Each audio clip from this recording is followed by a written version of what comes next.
샬롬, 사랑하는 성도 여러분, 반갑습니다. 오늘은 사순절 26번째 날입니다. 오늘 여러분과 함께 말씀 여행을 떠날 곳은 우리 교회 웰컴홀입니다. 웰컴이란 말은 환영한다는 뜻이죠. 특별히 이곳은 새 가족들이 오면 저와 함께 이야기를 나누는 곳입니다. 새 가족을 환영하는 곳이죠. 오늘 이곳에서 말씀 여행을 떠나는 여러분도 제가 웰컴, 환영합니다. 오늘 말씀 같이 보시겠습니다. 마태복음 26장 31절에서 35절입니다. 그때 예수께서 제자들에게 이르시되 오늘 밤에 너희가 다 나를 버리리라 기록된 바 내가 목자를 치리니 양의 떼가 흩어지리라 하였느니라. 그러나 내가 살아난 후에 너희보다 먼저 갈릴리로 가리라. 베드로가 대답하여 이르되 모두 주를 버릴지라도 나는 결코 버리지 않겠나이다. 예수께서 이르시되 내가 진실로 내게 이르노니 오늘 밤 닭 울기 전에 네가 3번 나를 부인하리라. 베드로가 이르되 내가 주와 함께 죽을지언정 주를 부인하지 않겠나이다 하고 모든 제자도 그와 같이 말하니라. 오늘은 베드로의 부인을 예언하시다, 이런 말씀의 제목입니다. 예수님께서는 최후의 만찬을 하신 뒤에 제자들과 함께 감람산 겟세마네로 가셨습니다. 그곳에서 기도하시면서 마지막을 준비하기 위함이었습니다. 제자들은 예수님을 따라가면서도 뭔가 모를 불안에 휩싸여 있었겠죠. 너희 중에 누군가 나를 팔리라고 하셨으니 얼마나 불안했겠습니까? 그리고 예수님께서 또 이상한 말씀을 하십니다. 31절 보겠습니다. 새 번역입니다. 오늘 밤에 너희는 모두 나를 버릴 것이다. 성경에 기록하기를 내가 목자를 칠 것이니 양떼가 흩어질 것이다 하였다. 저녁 식사를 하던 중에는 한 사람이 나를 팔 것이라 하더니 이제 감람산 겟세마네에서는 너희들이 다 나를 버리고 흩어질 것이다, 이렇게 말씀하신 것입니다. 그러니 제자들은 얼마나 불안하고 답답했겠습니까? 여기까지만 말씀하셨다면 절망적이죠. 근데 주님은 다시 살아날 것이고 갈릴리로 먼저 가리라, 이렇게 말씀하셨어요. 갈릴리는 예수님께서 공생애를 시작하셨던 곳입니다. 또 제자들과 예수님의 첫사랑이 이루어졌던 그런 곳이죠. 갈릴리로 먼저 가신다는 것, 그것은 첫사랑, 첫 만남의 장소로 먼저 가 계시겠다는 것입니다. 예수님께서는 첫사랑을 기억하고 계십니다. 그리고 첫사랑이 회복되기를 원하시는 것입니다. 예수님은 환난을 통과하고 남은 제자들을 다시 갈릴리로 모아 새롭게 출발할 것을 마음에 두고 이런 말씀을 하신 것입니다. 그러나 다 버리고 흩어질 것이라고 하는 말씀에 예수님의 제자들은 매우 황망했을 것입니다. 성격이 불같았던 베드로는 듣고 가만히 있을 수가 없었겠죠. 그래서 이렇게 얘기합니다. 모두 주를 버릴지라도 나는 결코 버리지 않겠습니다.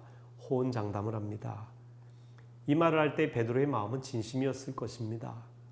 결코라고 하는 이 단어를 강조한 것은 자신의 의지를 표현한 것이겠죠. 절대 자신은 예수님을 배반하거나 그럴 사람이 아니라고 하는 이야기입니다. 근데 여러분, 예수님께서 이미 하신 말씀 기억하십니까? 맹세하지 말라, 이 말씀 말입니다. 인간은 상대적인 존재예요. 결단코 절대로 변하지 않으리라 라고 말하는 것은 장담할 수 없는 일입니다.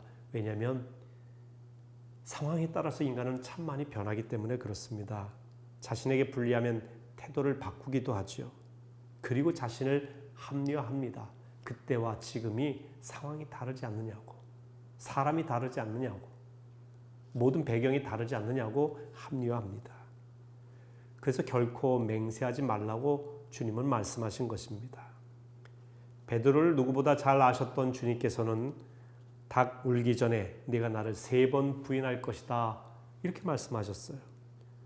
죽음의 위협 앞에서 모두가 흩어질 것이라는 사실에 대해서는 예수님이 실망하거나 분노하지 않으셨습니다. 예수님은 인간의 나약함을 너무나 잘 알고 계셨기 때문에 그렇습니다. 오히려 누가복음에 보면 예수님은 연약한 베드로를 위해 기도하시겠다, 이렇게 말씀하시기도 했습니다.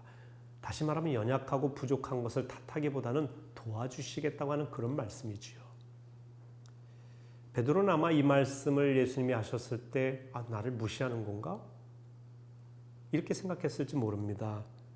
아마 베드로는 마음에 이런 생각했을 거예요. 요즘 말로 말하면 내가 의리 빼면 시체인데, 내가 의리의 사나이인데, 의리하는 그런 배우도 있지 않습니까? 아마 베드로가 그런 부류의 사람이었을 겁니다. 그만큼 베드로는 자신만만했습니다. 그래서 다시 한번 이렇게 얘기하죠.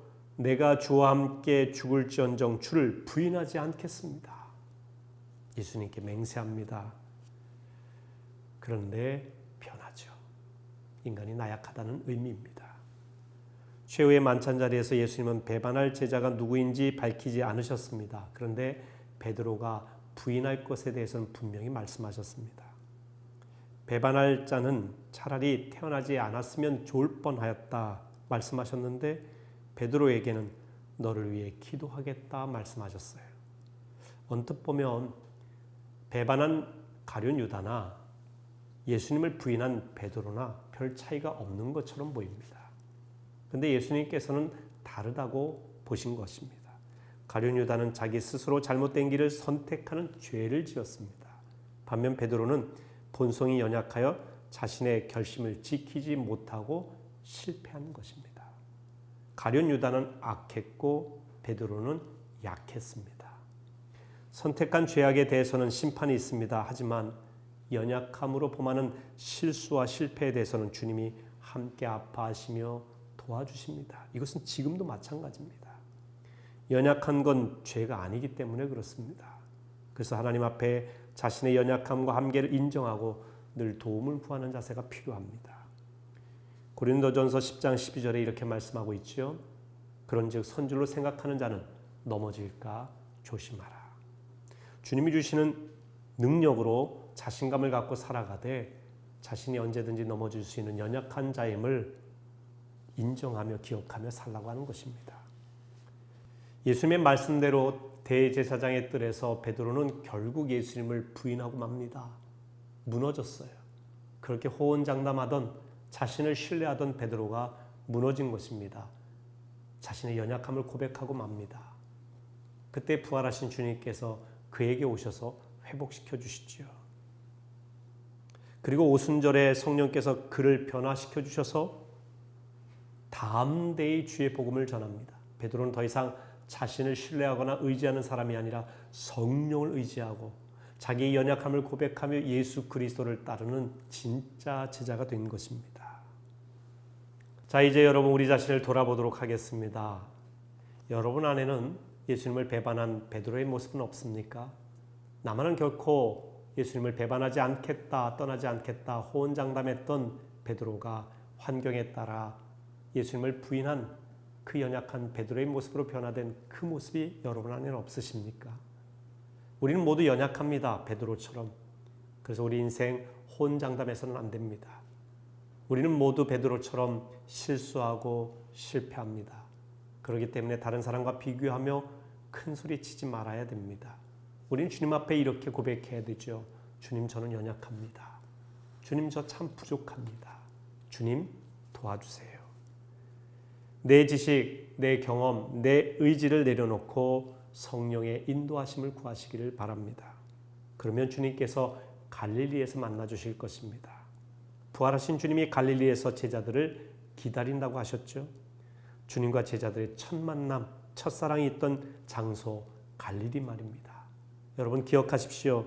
주님은 여러분이 실수하고 실패하고 심지어 배반해도 여전히 여러분을 사랑하십니다. 여전히 갈릴리에서 여러분들을 웰컴, 환영하며 기다리십니다. 이걸 꼭 기억하시기를 바랍니다. 기도하겠습니다. 은혜의 주님, 실수하고 실패한 베드로를 책망하시지 않고 끝까지 사랑하셨습니다. 품으셨습니다. 그의 연약함을 긍휼히 여기셨습니다. 저희도 실수하고 실패합니다. 그러나 결코 좌절하지 말게 하시고 주님 계신 갈릴리로 가게 하옵소서. 주의 첫사랑을 기억하며 주님과의 첫 만남을 기억하며 다시 한번 일어나게 도와 주시옵소서. 그리고 주님 안에서 주님을 사랑하며 주님과 동행하며 평생을 살아가는 저희의 삶이 되게 해 주시옵소서. 예수님의 이름으로 기도합니다. 아멘.